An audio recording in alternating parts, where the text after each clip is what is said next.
Ano kaya ang piniprepare ni Pangga ngayon? Lutuin mo ga? Hilaw. Hilaw na? Hilaw Harap na ka dito. Ano lutuin mo? Video talaga. Magluto siya po ng bihon. Ayan. Ikihad na. Magaling siya mag-slice. Ito naman ay magluto ng siomay. Ayan. Yan ang pastry na gagamitin natin.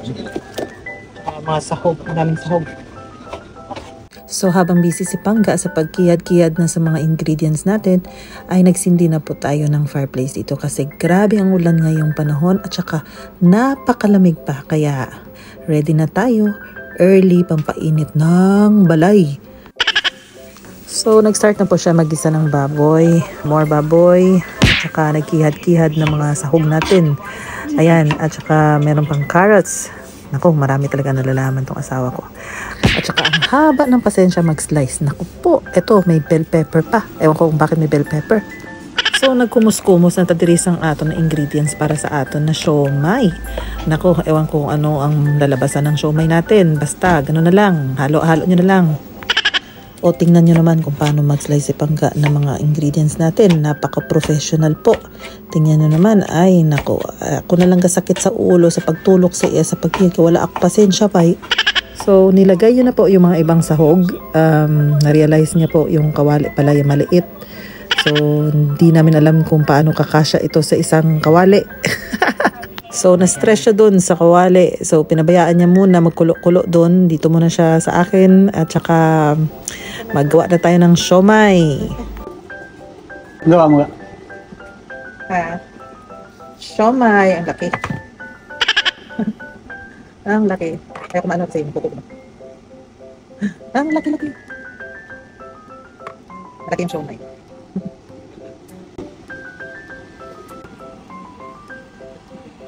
So pinuno niya na po yung kawali. Napuno na, as in punong-puno. Wala pa yung bihon. Pero sige lang. Ay naku, masarap. Excited na po ako. At ito na yung siomay na binalot ko. Napuno ng pagmamahal kasi hindi ako marunong magbalot ng siomay. Pero sige lang. At ito naman si Pangga. Concentrate na concentrate sa ginagawa. At hindi niya alam kung paano kakasyahin. Pero nakasya niya. Believe naman ako sa ability niya, no? Naku, sa ganyang kawali. Ewan ko kung paano niya nakasya. Pero tingnan nyo naman, walang mess around the place. Diba? Napaka-professional. Nag-prepare na po ako ng steamer para sa ating siomay. So ayan guys, natapos na rin yung bihon. Napakahaba ang prosesyon. Naku, pero tingnan nyo naman ang resulta. Napakasarap. Excited na po ako. Kumukulo na yung tiyan ko. Gusto ko na magkaon. Request ko ni kitatay kanina. Nagutom na ako. Sabi ko naman, Pangga, magluto ko ng bihon. Kasi gusto ko kumain ng bihon. Nahidlaw ko ba? At ito na yung siomay natin. Kung magdikit yan, nakalimutan ko yata maglagay ng oil para pangdulas. Para mamaya hindi na magdikit-dikit. Kung yari, ikimpit-kimpit natin, lagay natin. Bahala na si Batman kung magdikit siya mamaya. Basta kainin natin na lang. No. So, by the way pala yung steamer ko, kakakuha ko lang yan sa Timo. Kung sino ang may interesado. Mura lang po yan. Barato lang ba?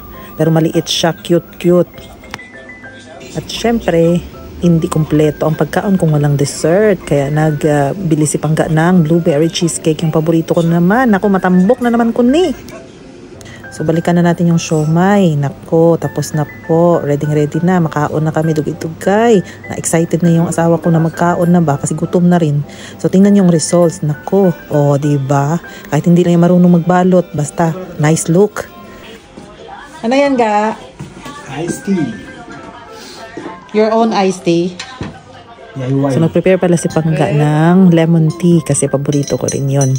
Diyos ko po, gutom na yung mukha niya. Naku, makaon na kami. So ayan na po yung aming pagkain. Ito lang yung diet kami yan ha, diet. Yan ang tinatawag na minimize yung appetite namin. Guys, kain na po tayo. Gutom na. Come on, let's go.